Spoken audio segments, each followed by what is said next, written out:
जय स्वामी नारायण।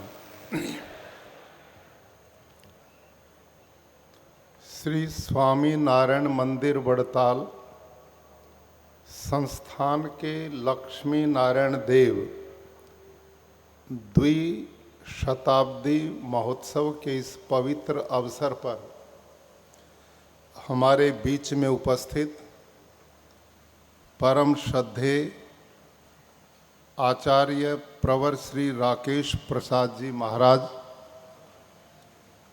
परम पूज्य लाल जी महाराज श्री ब्रजेंद्र प्रसाद जी, परम पूज्य लाल जी श्री सौरभ प्रसाद जी महाराज, परम पूज्य सद्गुरु श्री ज्ञान जीवन दास जी स्वामी कुंडल धाम, परम पूज्य सद्गुरु श्री नित्य स्वरूप दास जी स्वामी सरदार,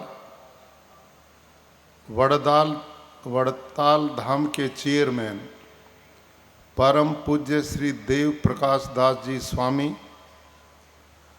परम पूज्य सद्गुरु श्री माधव प्रियदास जी स्वामी छारोड़ी, परम पूज्य श्री नोत्तम प्रकाश दास जी स्वामी वड़ताल धाम, परम पूज्य महंत स्वामी भुज और उपस्थित सभी सम्माननीय संतगण, सेवकगण, हरि भक्तजन, देवी और सज्जनों, आज मैं अपना परम सौभाग्य मानता हूँ कि वड़ताल धाम की ये नगरी, जिसे स्वयं भगवान श्री नारायण स्वामी जी ने अनेक बार यहाँ पधारकर मंदिर की स्थापना कर आने वाली पीढ़ियों को भारतीय जीवन मूल्यों से जोड़ने का महत् कार्य किया। यह संस्थान, जिसमें पहले भी कई बार मुझे आने का सौभाग्य मिला है, यह द्विशताब्दी महोत्सव जो लगभग 7 दिनों तक, जिसमें लाखों लाख देश विदेश से भक्त जनों ने आकर धर्म लाभ उठाया है और उठा रहे हैं, इस पावन अवसर पर स्वामी नारायण लक्ष्मी नारायण देव द्विशताब्दी महोत्सव पर आप सभी को मैं बहुत बहुत शुभकामनाएं और अभिनंदन आपका करता हूं। जब मैं गुजरात में आया तो स्वामी नारायण संप्रदाय से मेरा परिचय प्रियवर राकेश दुधात जी ने कराया और कई बार घंटों मैंने उनसे भगवान द्वारा बनाई वो पत्री और अनेक जो सामाजिक कार्य आप करते हैं, कहीं गोपालन का कार्य है, कहीं वृक्षारोपण का कार्य है, कहीं गरीब दुखिया लोगों के दवाई की व्यवस्था का कार्य है, अस्पतालों की स्थापना है, और शिक्षा जगत में स्वामी नारायण संप्रदाय के साधुओं ने, स्वामी धर्म जीवन दास जी ने जो गुरुकुलीय परंपरा का एक अभियान पूरे देश और दुनिया में चलाया, वो आने वाली पीढ़ियों को संस्कारित और शिक्षित दीक्षित करने का बहुत महान काम है। किसी भी प्रकार की आपदा जिससे मानवता त्रस्त होती है, ऐसे समय में स्वामी नारायण संप्रदाय के संतजन और सभी हरि भक्त लोग आगे बढ़कर के अपने उत्तरदायित्व का निर्वहन करते हैं।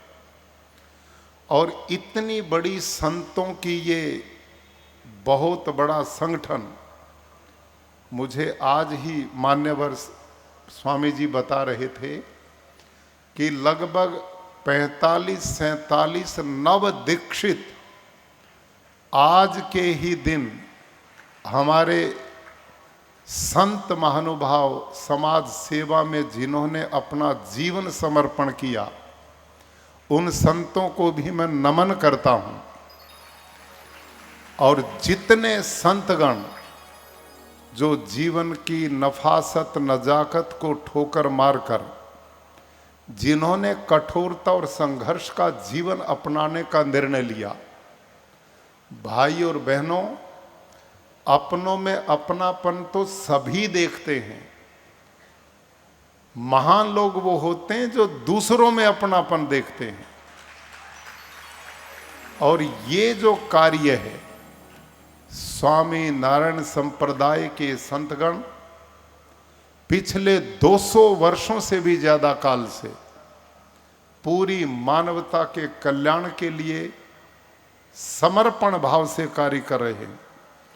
इसके लिए मैं पूज्य आचार्य श्री राकेश प्रसाद जी महाराज को बहुत बहुत अभिनंदन करता हूं कि जो इस संप्रदाय के मूल में बैठकर यहाँ की व्यवस्थाओं को इतना व्यवस्थित और इतना लोकोपकारी विश्व और मानवता के कल्याण का जो अभियान वड़ताल धाम के इस पवित्र स्थल से पूरे विश्व में गुंजायमान हो रहा है, ये हम सब के लिए मानवतावादी सोच के लिए बहुत बड़ा एक संदेश और लक्ष्य यहां से जा रहा है।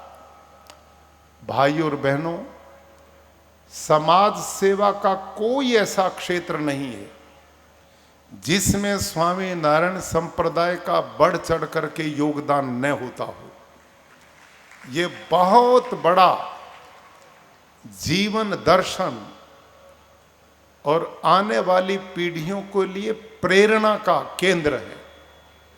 मैं इस सारे जन कल्याण के अभियान, चाहे सामाजिक कार्य हों, चाहे धार्मिक कार्य हों, चाहे शैक्षिक कार्य हों, इस सारे मिशन को दिग दिगंत तक पहुंचाने के लिए, विश्वव्यापी बनाने के लिए समस्त संतों के चरणों में नमन करता हूं। और आप जितने अनुयायी लोग हैं, जो इतने अनुशासन प्रिय हैं, जिनका अपना जीवन स्वामी नारायण के इस पवित्र संप्रदाय में आकर के पवित्रता को लेकर समाज का कल्याण कर रहा है, इसके लिए आप सभी भी बहुत सम्मान और बधाई के पात्र हैं। भाई और बहनों, भारत की जो संस्कृति है वो मूल रूप से आध्यात्मिक संस्कृति रही है। हमारे यहाँ वेदों के द्वारा, उपनिषदों के द्वारा जो जीवन दर्शन हमें मिला है, उसमें बताया गया है ईशावास्यमिदं सर्वम यत्किंच जगत्याम जगत तेन त्यक्तेन भुंजिथा मां गृध कस्य स्विधनम। अर्थात हमारी संस्कृति इस संसार को असत्य नहीं मानती। ये संसार जो दिखाई दे रहा है, जिसमें हम जीवन यापन कर रहे हैं, जिसमें हमने जन्म लिया है, सारा जन्म लेकर सैकड़ों वर्ष तक जिसमें हम अपनी गतिविधि करते हैं, ये दिखाई देता है, इसको हम अनुभव करते हैं, इतना बड़ा व्यवहार चलता है, ये असत्य नहीं है। इसलिए भारतीय ऋषियों ने कहा इस संसार का भोग करो, कोई विरोध नहीं है, भोगो बुंजिता, बढ़िया मेहनत करते हुए अपने बड़े बड़े संस्थान स्थापित करो, अच्छा पहनो, अच्छा खाओ, अच्छा जीवन सुखमय बिताओ। लेकिन इस संस्कृति ने यहां पर आकर एक विराम लगाया और विराम दिया कि ये तो जीवन जीने का एक साधन है, लेकिन जीवन का परम उद्देश्य जो है वो दूसरा है। और वो क्या है? धर्म अर्थ काम करते हुए मोक्ष की प्राप्ति करना, ईश्वर की प्राप्ति करना, परम तत्व की प्राप्ति करना। ये दुनिया को छोड़कर भागना नहीं है, लेकिन इसमें लिप्त भी नहीं होना है। लिप्त क्यों नहीं होना? क्योंकि ये हमारी नहीं है। ध्यान करें मेरे आदरणीय सभी जन, ईमानदारी से सोचिए मेरे सहित, जब इस धरती पर मेरा और आपका मां के गर्भ से जन्म लेने के बाद पहला कदम रखा गया, जब हम इस दुनिया में आए थे, तो ये दुनिया हमारे से पहले थी कि नहीं थी? हम अपने साथ ही से लेकर के नहीं आए।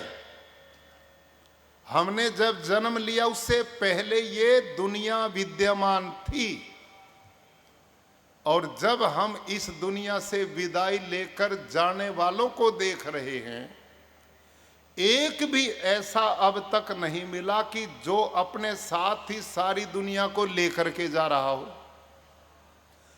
आए जब लेकर के नहीं आए, जाएंगे जब साथ ये जाएगी नहीं। तो इससे क्या सिद्ध हुआ? कि मेरी आपकी तो है नहीं। यदि मेरी और आपकी ये दुनिया होती तो हम साथ लेकर के आते और साथ लेकर के चले जाते। तो इसका मतलब मेरी आपकी नहीं, हम तो यहां यात्री हैं। ये किसी दूसरे की है, और वो किसकी है? उसी के लिए उपनिषद और वेद कहते हैं ईशावास्यमिदं सर्वम, कि यह है परम पिता परमात्मा की, ईश्वर की। उसी ने इसकी रचना की है, वही इसकी व्यवस्था करता है और वही इसका संहार करता है। मैं और आप एक अमर आत्मा हैं। परमात्मा सर्वज्ञ है, सर्वव्यापक है, सर्वांतर्यामी है, अजर है, अमर है, अभय है, नित्य है, सर्वशक्तिमान है, सर्वनियंता है। हम अल्पज्ञ हैं, वो सर्वज्ञ है। अल्पज्ञ को महान बनना है तो अपने आप को उससे जोड़ना, ये इस भारतीय संस्कृति का अध्यात्मवाद है। भारतीय ऋषियों ने कहा, एक नौका जब समुद्र में समुद्री लहरों के थपेड़े खाकर के चकनाचूर हो जाती है, और वही नौका जब अपने आप को समुद्री जहाज के पीछे बांध देती है, तो वो समुद्र की छाती को चीरती ही गंतव्य स्थल पर पहुंच जाती है। एक बूंद यूं सोचे मेरी भी कोई सत्ता है, तो बूंद बूंद रहेगी, विशाल समुद्र का हिस्सा नहीं बन सकती। एक दिए की लो ये सोचती रहे मेरी भी कोई सत्ता है, तो वो ज्योति शाम ज्योति सूर्य का अंग नहीं बन सकती। एक अल्पज्ञ आत्मा यूं अहंकार करती रहे मेरी भी कोई सत्ता है, तो वो अल्पज्ञ रहती रहेगी, वो विश्व आत्मा परमात्मा का हिस्सा बनकर अमरत्व की प्राप्ति की ओर नहीं बढ़ सकती। जब छोटा बड़े के प्रति अपना समर्पण करता है तो बड़े का बड़प्पन छोटे में आ जाता है। हम देखते हैं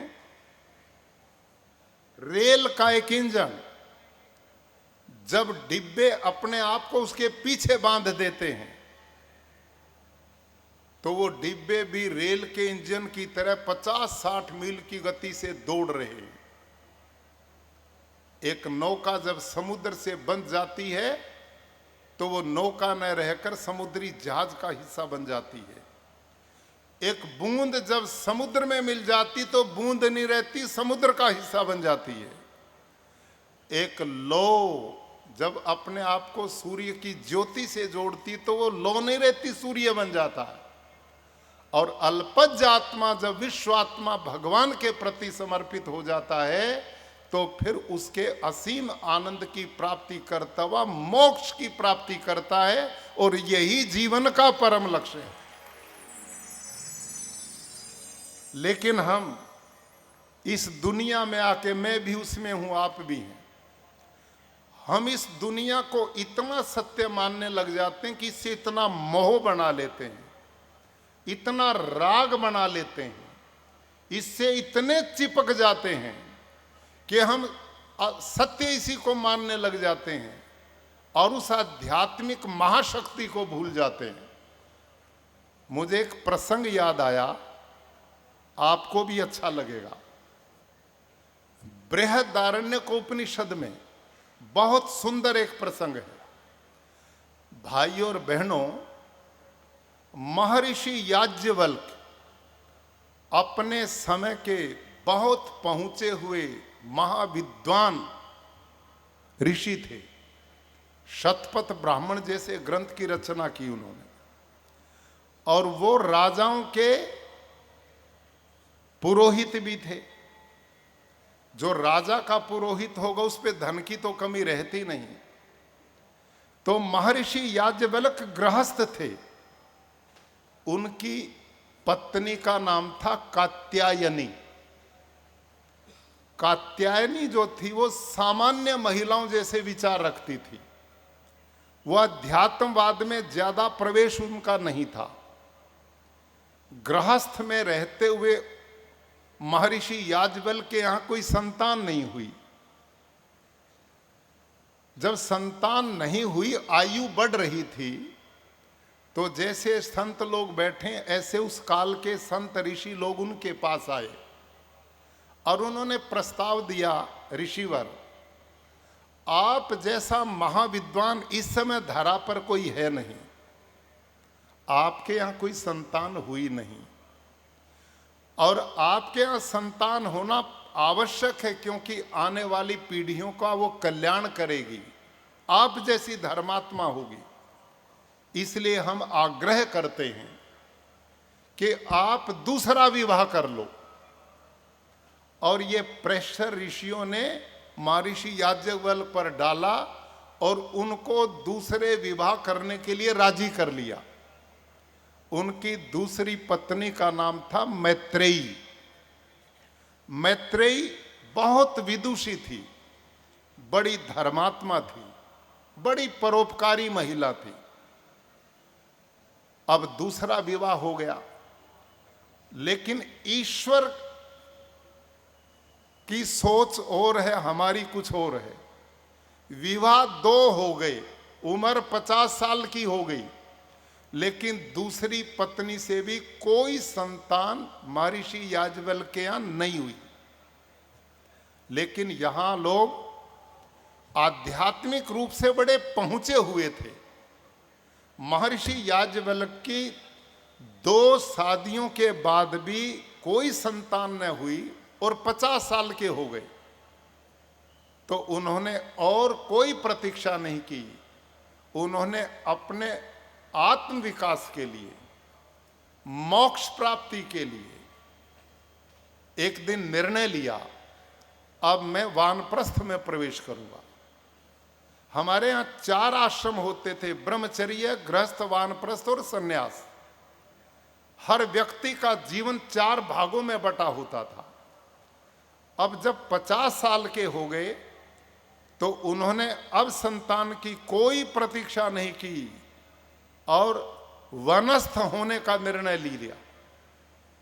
और उन्होंने अपनी दोनों पत्नियों को अपने पास बुलाया और बुला करके प्रस्ताव रख दिया और कहने लगे, देवियों, अब मैं घर बार छोड़ देना चाहता हूं, इसलिए मेरे पास जो संपत्ति है, मेरे जंगल में जाने के बाद इस संपत्ति पे तुम्हारा आपस में कोई झगड़ा ना हो, इसलिए मैं 2 भागों में इसे बांट रहा हूं और तुम आपस में इसे बांट लो। और मुझे जंगल में जाने की तपस्या करने की, ईश्वर भक्ति और समाज कल्याण के लिए अनुमति प्रदान करो। मेरे आदरणीय भाइयों और बहनों, जो कात्यायनी थी पहली पत्नी, वो सामान्य विचार की थी। उसने तो कहा कोई बात नहीं, आपका यदि ये निर्णय है तो आप जा सकते हैं, लेकिन मेरा हिस्सा मुझे दो, और उसको मिल गया। लेकिन मैत्रेयी जो थी उसने प्रश्नों की झड़ी लगा दी। अब ध्यान से सुनना। मैत्रेयी ने कहा, पतिदेव आप घर बार क्यों छोड़ देना चाहते हैं?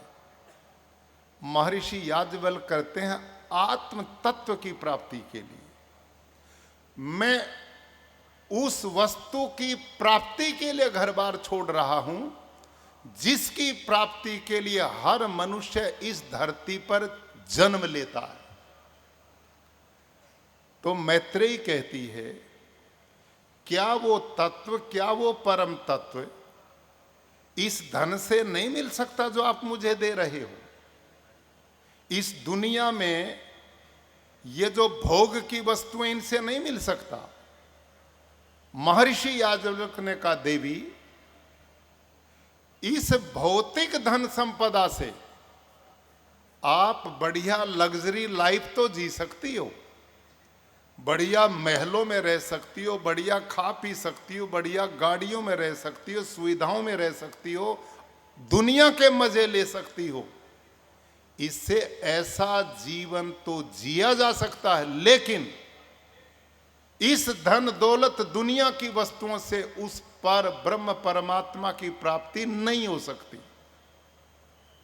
ये बोला तो मैत्रेयी ने कहा, जब मनुष्य जन्म ही इस काम के लिए लेता है और जीवन का परम उद्देश्य ईश्वर प्राप्ति करना है, तो फिर मैं इस धन का क्या करूंगी जो आप मुझे दे रहे हैं? ये मेरे वाला हिस्सा भी मेरी बहन को दे दो, मुझे नहीं चाहिए। मैं तो वही प्राप्त करूंगी जो आप प्राप्त करना चाहते हैं। और भाई और बहनों, मैत्रेयी ने अपने हिस्से का भी धन अपनी बहन कात्यायनी को दे दिया और जंगल में महर्षि याज्ञवल्क्य के साथ तपस्या के लिए, भगवत भजन के लिए, अध्यात्म के लिए, समाज सेवा के लिए चली गई। और दोनों वहां की दिनचर्या में व्यस्त हो गए। दिन कुछ बीते तो मैत्रेयी के मन में मोह पैदा हुआ। ध्यान करो, मैत्रेयी में फिर इस दुनिया के प्रति आकर्षण पैदा हुआ। और एक दिन महर्षि याज्ञवल्क्य को कहने लगी, महाराज तुम मुझे कहां ले आए? मैं घर में थी, मेरी मां मुझसे कितना प्यार करती थी, मेरे पिता प्यार करते थे, मेरे बंधु प्यार करते थे, मेरे मिलने वाले करते थे। कहां इस जंगल में आप मुझे ले आए? यहां कोई अपना नहीं दिखाई दिया, सारे ही अपने आपने हमसे छुड़ा दिए। जब ये बात कही मैत्रेयी ने, तो महर्षि याज्ञवल्क्य में मन में आया, ओहो मैत्रेयी तो फिर दुनियादारी के मोह में फंस रही है, सत्य मार्ग से विमुख हो रही है, असत्य रास्ता फिर चुन रही है। तो महर्षि याज्ञवल्क्य ने मैत्रेयी को अपने पास बुलाकर बृहदारण्य को उपनिषद आप पढ़े हैं, बहुत लंबा एक आध्यात्मिक उपदेश दिया और दुनिया का रहस्य उसमें बताया। समय अभाव में सारी चर्चा तो मैं नहीं करता, लेकिन जो उपदेश महर्षि याज्ञवल्क्य देते हैं और कहते हैं, हे देवी जिस मोह में तू फंसना चाहती है, जो राग अपनों के प्रति तेरा पैदा हो गया, वो दुनिया में रहने वालों में एक स्वाभाविक प्रक्रिया है। लेकिन ये राग सुख का रास्ता नहीं, ये दुख का रास्ता है। ये मोह भी सुख का रास्ता नहीं, ये भी दुख का रास्ता है। यहां अपना कुछ नहीं है, अपना तो वही है जहां के लिए जन्म लिया है। अब तू सुन ध्यान से, महर्षि याज्ञवल्क्य पहला उपदेश करते हैं, नैवा अरे पत्यु कामाय पति प्रियो भवति, आत्मनस्तु कामाय पति प्रियो भवति। हे मैत्रेयी, दुनिया की कोई पत्नी, ध्यान करो, दुनिया की कोई पत्नी पति के लिए पति से प्यार नहीं करती, अपितु अपने स्वार्थ के लिए पति से प्यार करती है। मैत्रेयी ने एकदम आंखें खोलकर याज्ञवल्क्य की ओर देखा है, आप क्या कह रहे हैं? तो याज्ञवल्क्य कहते, चिंता ना करो, अपने लिए ना करो, अब अगली बात सुनो। नैवा अरे जाया यही कामाय जाया प्रिया भवती, आत्मनस्तु कामाय जाया प्रिया भवती। हे मैत्रेयी, दुनिया का कोई पति पत्नी की कामना के लिए प्यार नहीं करता, अपने स्वार्थ के लिए पत्नी से प्यार करता है। ये दोनों तरफ बराबर है। जीवन एक समझौता है। गृहस्थ में पति पत्नी को पता है, हम जितना मिल करके चलेंगे, समर्पण से चलेंगे, एक दूसरे पर विश्वास और सम्मान का भाव रखेंगे, एक दूसरे के सहयोगी बनेंगे, उसमें पत्नी का जीवन भी सुखी होगा और पति का भी सुखी होगा।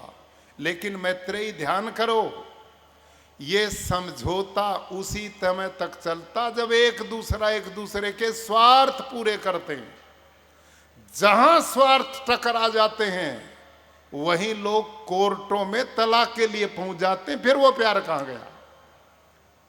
ये जो बात कही महर्षि ने कि यहां सब अपने अपने स्वार्थ का रूप लेते हैं, आप मत समझो कि हम एक दूसरे के लिए हैं।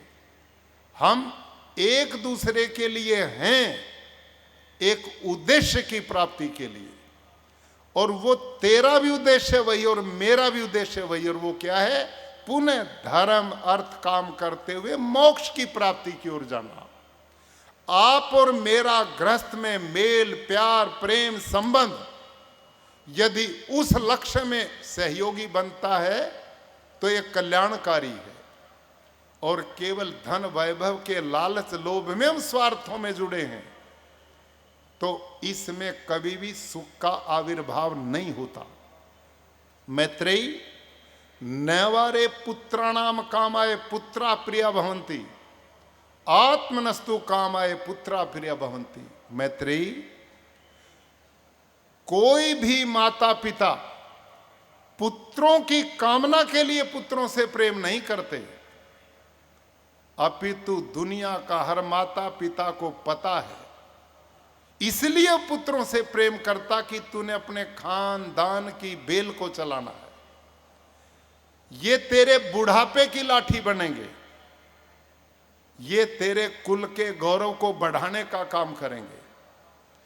जो पुत्र पिता के अनुरूप ये कार्य नहीं करते, इस दुनिया में ऐसे बहुत माँ बाप मिलेंगे जो अपने पुत्रों को भी अपनी संपत्ति से बेदखल कर देते हैं।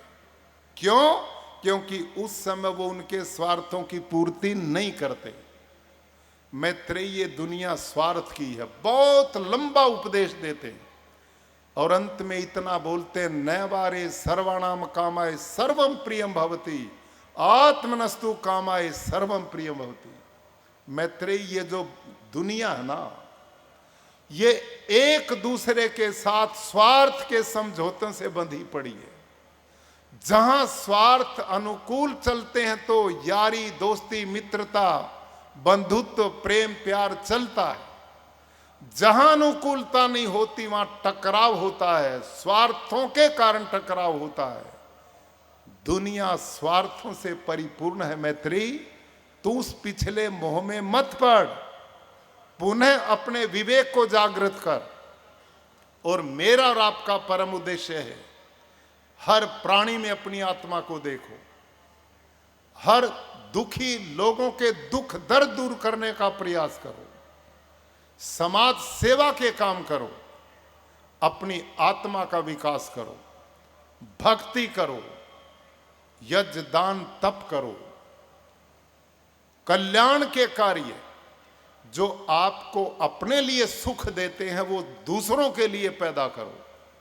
ऐसा मैं और तू दोनों करेंगे तो हमारा जीवन सही अर्थों में सार्थक हो जाएगा। ये लंबा उपदेश देने के बाद मैत्रेयी की आंखें खुली और वो चरणों में अभिनंदन करती कहती, महाराज आपने मेरा मार्ग प्रशस्त किया है, मैं आपके प्रति आभार प्रकट करती हूं। तो मेरे आदरणीय भाइयों और बहनों, स्वामी नारायण संप्रदाय जैसे ये संगठन, ये संतों की इतने बड़ा संगठन, इनका मिशन आप और मेरे जैसे लोगों को जो इस दुनिया की भौतिकवाद की चकाचौंध में आकर यहीं के बनकर रह जाते हैं, जीवन के परम लक्ष्य को भूल जाते हैं, उनका मार्गदर्शन करने के लिए हम इस जीवन में क्यों आए, किस लिए आए, जीवन का क्या उद्देश्य है। Eat drink and B Mary, खाओ पियो और मजे करो, कोई ये तो जीवन का उद्देश्य नहीं। आहार निद्रा भय मैथुनम च सामान्य में तत्पशु भी नरणाम धर्मो हितेषाम अधिको विशेष धर्मेण ही ना पशु भी समाना। धरती पर जितने प्राणी हैं वही काम मैं और आप करते हैं जो वो करते हैं। खाना पीना हम भी खाते हैं, वो पशु पक्षी जीव जंतु भी खाते हैं। हम भी थक करके सो जाते हैं, वो भी सो लेते हैं। कोई हमें डराता तो हम भी डर जाते हैं, वो भी डर जाते हैं। बच्चे हम भी पैदा करते हैं, वो भी बच्चे पैदा करते हैं। अंतर किस बात का है? अंतर केवल एक है, यदि मनुष्य मानव जीवन को प्राप्त करके धर्मात्मा नहीं है, परोपकारी नहीं है, अपने से दूसरे के दुख और दर्द को अपना नहीं मानता है, तो पशु और मनुष्य में कोई अंतर नहीं है। असली मनुष्य वो है, असली मानव वो है जो दूसरे के हृदय के स्पंदन को अपने अंदर अनुभव करता। मनुष्य वो है जो दूसरे के दुख के आंसुओं को अपनी आंखों से बहाना जानता है। मनुष्य वो है जो दूसरे के घाव को अपने हृदय रूपी मरण से ठीक करने की योग्यता रखता है। यदि ये दिव्य गुण हम मानव देह को प्राप्त करके नहीं कर पाते तो फिर पशु और मनुष्य में क्या अंतर रह गया? यही तो भारतीय संस्कृति का उपदेश था, यही हमारी वैदिक परंपराएं थी। यही स्वामी नारायण के संत समस्त ब्रह्मांड में इस चिंतन को लेकर के घूम रहे हैं कि आओ इस धरा को हम स्वर्गमय बनाएं, सुखमय बनाएं, सबके कल्याण के लिए ये हो, प्राणी मात्र के कल्याण के लिए हो। यह चिंतन केवल और केवल इस समस्त ब्रह्मांड और विश्व में जो दुनिया है, ये चिंतन केवल भारत ने दुनिया को दिया, यहां के संतों ने दुनिया को दिया, यहां की संस्कृति ने यहां को दिया। यहां पहाड़ों की कंदराओं में बैठ करके, जंगलों के झोंपड़ों में बैठ करके, यहां के ऋषि मुनियों ने जिन शास्त्रों की रचना की, जिन धर्म ग्रंथों के माध्यम से आने वाली पीढ़ियों का मार्ग प्रशस्त किया, मेरे प्यारे भाइयों, असली अपना कल्याण और विश्व का कल्याण उसी विचार में छिपा है। आज दुनिया के जितने देश और लोग हैं वो केवल अपनी भलाई की सोचते हैं, अपनी उन्नति की सोचते हैं, लेकिन भारत एक ऐसा देश रहा आदिकाल से जिसने विश्व का अपना परिवार माना है। अयम निजः परोवेति गणना लघु चेतसाम उदार चरिता नाम तू वसुधैव कुटुंबकम। ये तेरा है, ये मेरा है, ये अपना है, ये पराया है, ये छोटे लोगों की बात है। सब लोगों का मैं हूं और सब लोग मेरे बने, ये काम जिस संस्कृति ने किया वो भारत की वैदिक संस्कृति है, भारत की मानववादी सोच का कल्चर है, जिसने दुनिया में कभी अपनी सेनाएं दुनिया के किसी के भूमि के टुकड़े को अधीन करने के लिए नहीं भेजी, बल्कि भारत ने अपने साधुओं को, अपने संतों को दुनिया में भेजा। और वो टुकड़े जीतने के लिए नहीं, वो लोगों के मन और आत्मा को जीतने के लिए भेजा, विश्व के कल्याण के लिए भेजा, उनको धर्म उपदेश देने के लिए भेजा, जीवन जीने का दर्शन देने के लिए भेजा। क्यों भेजा? क्योंकि भारत सारे विश्व का अपना परिवार मानता है, ये सबका कल्याण और भलाई चाहता है। ये दर्शन भारत के ऋषि मुनियों का, संत और यहाँ की संस्कृति का दर्शन है। मैं स्वामी नारायण संप्रदाय के उन संतों को भी बधाई देता हूं जिन्होंने गुरुकुलीय शिक्षा प्रणाली को, जिसमें आने वाली युवा पीढ़ी को पढ़ाने का काम हो रहा है, उनके जीवन निर्माण का काम हो रहा है। भावी भारत की युवा पीढ़ी संस्कारवान बने, विद्वान बने, धर्मात्मा बने, जितेंद्रिय बने, परोपकारी बने, माता पिता का सम्मान करने वाली हो, गुरुजनों और संस्कृति के प्रति समर्पित हो। ये एक बहुत बड़ा काम जो स्वामी नारायण संप्रदाय ने गुरुकुलीय परंपरा को पुनर्जीवित करके संस्कृति को बचाने का अभियान चलाया है, इसके लिए आप सब बधाई के पात्र हैं। जो समाज के कल्याणकारी काम, जिसमें हमारे ये यजमान लोग, आप सब में कितने ही लोग हैं जो खुल करके दान देते हैं अच्छे काम के लिए, अपने धन का सदुपयोग करते हैं। जो लोग अपने धन को अच्छे कार्यों में लगाते हैं, उनकी संतानें उसको देखती हैं और उसको देख करके उनमें भी संस्कार बनते हैं। ऐसे घरों की संतानें निर्व्यसनी बनती हैं। जब ऐसे संतों के चरणों के संपर्क में रहेंगी तो बुराइयों से बचती हैं। आज बहुत दूषित वातावरण हो चुका है, युवा पीढ़ी नशों की ओर बढ़ रही है, कुरीतियों की ओर बढ़ रही है, कुसंस्कारों की ओर बढ़ रही है। जिस माता पिता ने अपने बच्चों को व्यसनों से मुक्त कर लिया और अपने कुलीय परंपराओं से जोड़ दिया, ये बहुत बड़ी आज के युग की माता पिता के लिए उपलब्धि है। और इस उपलब्धि में ये संत लोग जिस तरह से योगदान कर रहे हैं, ये एक अच्छे समाज की रचना का महाअभियान है। तो मैं लंबी बात न करता हुआ आज के इस पवित्र द्विशताब्दी महोत्सव में, जिसमें लाखों लोगों ने भाग लिया, इन संत महात्माओं के प्रवचन विचार सुने, इनसे प्रेरणा और जीवन का दर्शन लिया, ये हम सब के लिए सौभाग्य की बात है। और मुझे स्वामी नारायण संप्रदाय के सब साधुओं से जो प्रेम मिलता है, जो आशीर्वाद मिलता है, मैं उसके लिए इनका आभारी हूँ। और अब मैं तो परिवार का हिस्सा बन चुका हूँ और खूब जगह मेरा आना जाना है।